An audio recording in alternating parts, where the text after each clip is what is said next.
Hello, it's Brian's game night. I'm Brian Scott. Ignore the mess behind me. Today, I've been wanting to make this video for a while, but I've been sick and stuff happens. And then today, something else fell on my lap, and I'm going to make a video. So let's talk about the beginning, A Tale of Two Dragon Slayers. First off, whether you want to admit it or not, the first thing I think of when I hear Dragon Slayer is the movie from the 1980s by Disney. Now, I don't think if you do a Dragon Slayer RPG and you don't have any of the, it's in no way related to that movie, you can do it. So that I think was good. So anyway, there's two Dragon Slayers. Greg Gillespie came out with a Dragon Slayer, and he did Kickstarter, and this is the timeline. He did the Kickstarter, and I remember, I think it's on Facebook or somewhere, someone goes, "Wasn't that a movie?" And he goes, "Yeah, but I got the copyright for it. Be careful what you say." I mean, he literally says something like that. He threatened the guy. So I love when people take shit so serious. So then I'm scrolling through Facebook. Facebook is becoming Kickstarter's advertising ground. Tons of Kickstarters advertise on Facebook. So I'm going through Facebook, and up comes up Dragon Slayer. And I put in their comment, I go, doesn't Great Gillespie have the copy, do that? And they said, well, we had ours out, I don't know, a year ago or maybe months ago. I don't remember. It was out on the shelves way before that. And this Kickstarter is just to replenish it or something like that. Actually, I think they're going to make it much better looking. But anyway, now I don't know how copyright works. So I mean, I know a little bit about it, but I only know more about the death of the artist and when you can. I don't know. I have a feeling though it's more about who has uh the copyright to it first, right? They may have had it out first, out on, but it's interesting because I mentioned it to them twice on two of their advertisement, and all they say is, "Well, we had ours out on the Salesforce first," but they don't say we had the copyright first. I would assume if they put out a book, a game, that they would have tried to copyright it. So I don't know. It will be interesting, and I assure you, at least one side will sue. So, but one of the things that this all is showing me is that with the OGL pretty much going to the Creative Commons, right? They dumped a whole bunch of, and by the way, I haven't really looked at the Creative Commons for really much. It will be interesting though. I don't think the word Dungeons and Dragons is in the Creative Commons, and I don't think Dungeon Master is too. I don't know, but it'll be interesting to see. I do know things like Mind Flayer was slipped in there by accident. So they've lost some of the names. I know you can't make a Mind Flayer. That would be a copyright, the description of what a Mind Flayer is. But actually the stats are now Creative Commons too. So all of this is creating a kind of a Wild West mentality, right? Because how popular will D&D, one D&D be? Maybe for a while. But once Stranger Things is going off air, it's in its last season. So they might have a good year, and they might be able to ride that for 5 years, maybe. I don't know. It really depends on how well they do 1E, right? I don't think they're going to do much better. Um, Honestly, haven't played 5e for as long as I have. It needs to mature, it needs to change. It can't be a hand holding, and it can't be as crunchy. It's a hand holding crunchy game. So anyway, I still play it. I play on Wednesday. Somebody runs. I, I'll play anything as long as I don't have to run it. So, but that was very interesting to see. Oh, and then this was part of the Wild West thing. I did find another Kickstarter. I want to say it's called Muirwood. Now, I get it. You're going to have copycats. So Gavin Norman did his Stolen Wood thing. He just did it. It was successful. Well, Muirwood sounds like the exact freaking thing. It's a fairy tale setting.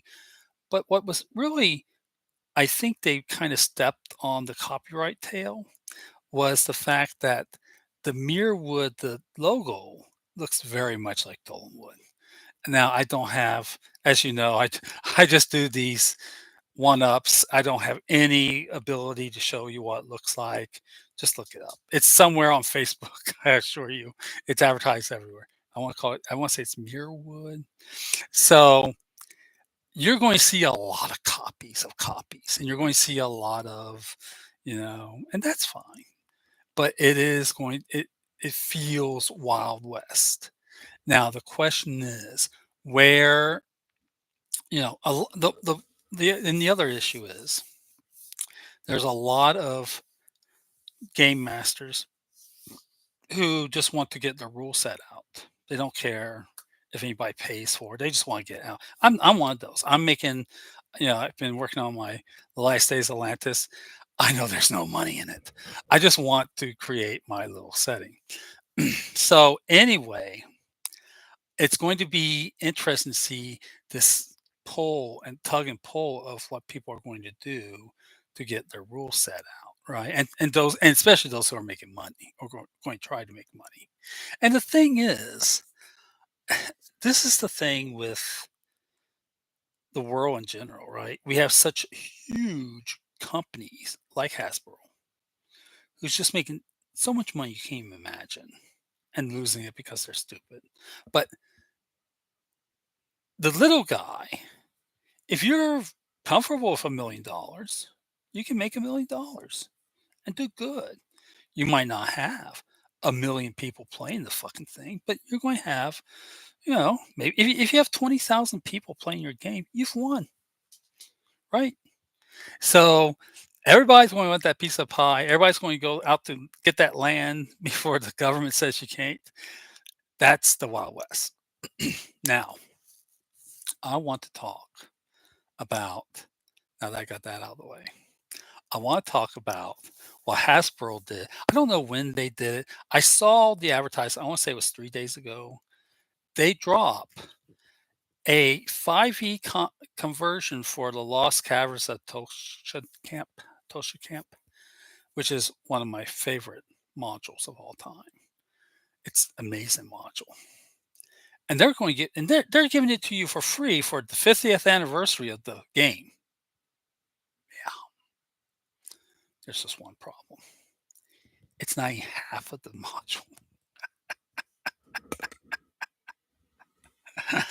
Oh, Hasbro.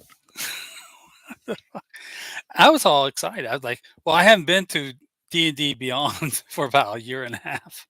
I thought, in fact, I had to re-register, and that was a problem. I finally got into it today, and I saw it. And I'm looking through. I always look through the maps because the map's going to tell you what's in the module. Is the module there? Did they change anything?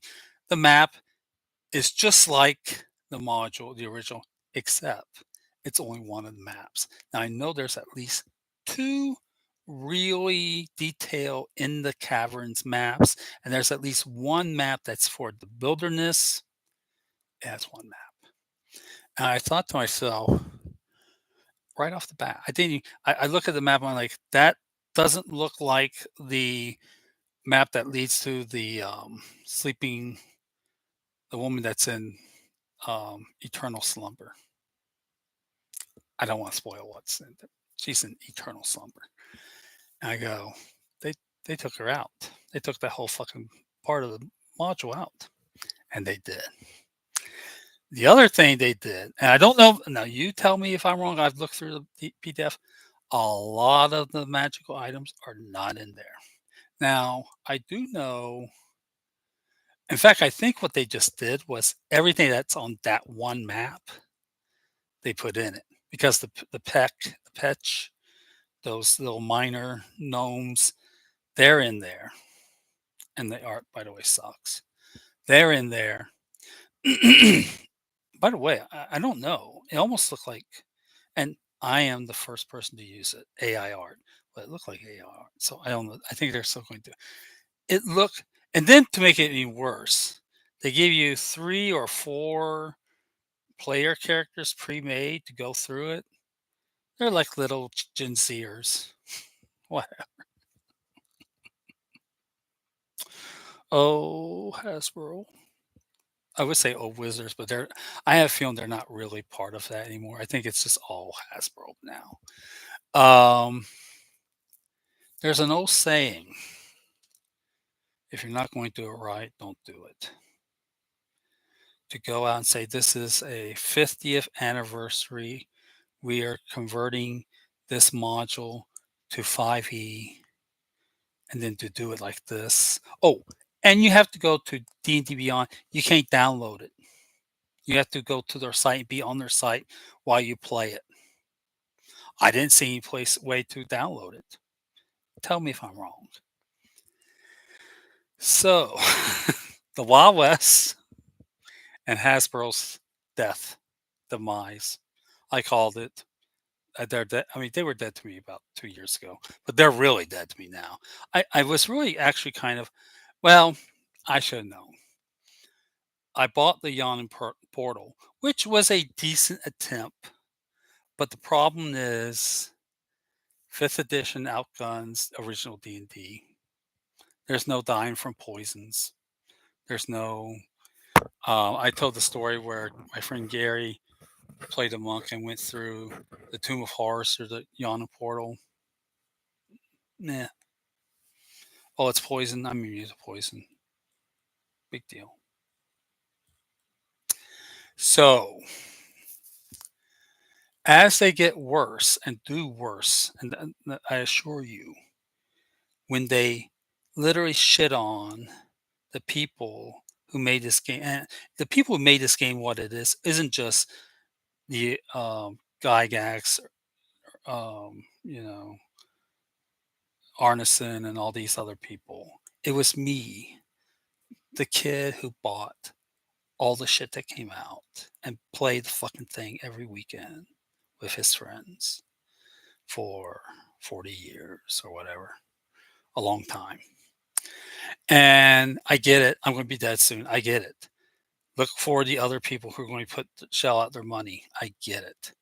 But the, the sad part is there were such good things in that module, and they just said, we're just going to do the first. Now, maybe it's going to be in the book and it's going to be more, the whole module. Then do that. But don't say, well, we're giving it to you for free and not give me the whole fucking module. What are you doing? You're just pissing me off. And by the way, it looks like crap. So it looks like crap and you're pissing me off.